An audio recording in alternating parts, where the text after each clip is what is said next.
Rendezvény megnevezése 2009 Ovid. Helyszín Taszár, volt katonai bázis. A következő meghívó ment ki. Kedves barátunk! A Magyar Vöröskereszt Országos Igazgatósága és Somogy megyei szervezete a Magyar Ifjúsági Vöröskereszt elnökségével és a Magyar Honvédelmi Minisztériummal közösen rendezi meg az Országos Vöröskeresztes Ifjúsági Találkozót. A találkozóra 2009-ben 16. alkalommal kerül sor.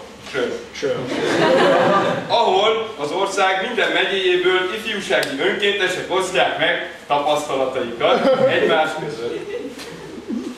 A programot 2009. augusztus 6-a és 10-e között rendezzük meg Taszáron, ahol az általános tapasztalatcserén túl szabadidős programot is szervezünk a fiataloknak.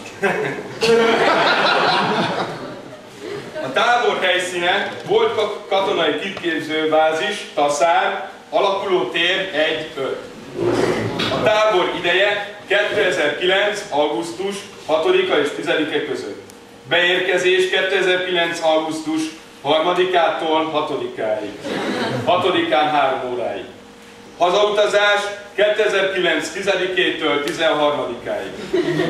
A helyszín megközelíthető Alsó-Balag puszta vasútállomástól gyalog, 3 nap alatt. Elhelyezés 20 ágyas objektumokban. Mellékelten küldünk a részvételi díj befizetéséhez egy csekket. Az igazolószervényt feltétlen hozd magaddal. És még mit? Ne hagyd otthon. Zokni, mert az öltöztet. Fürdőruha, minek az?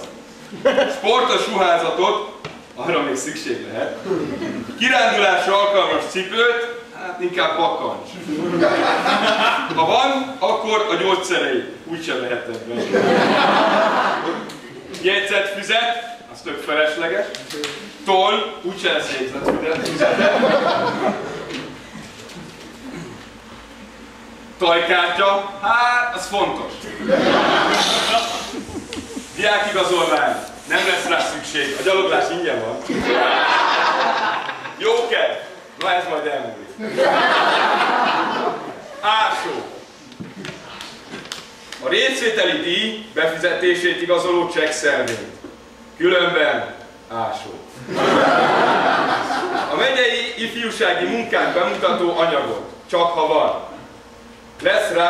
Lesz lehetőség annak bemutatására, mert ha nincs, akkor lesz. Legyél aktív, vidám és kedvezményezője a programoknak, mert ha nem, ásó.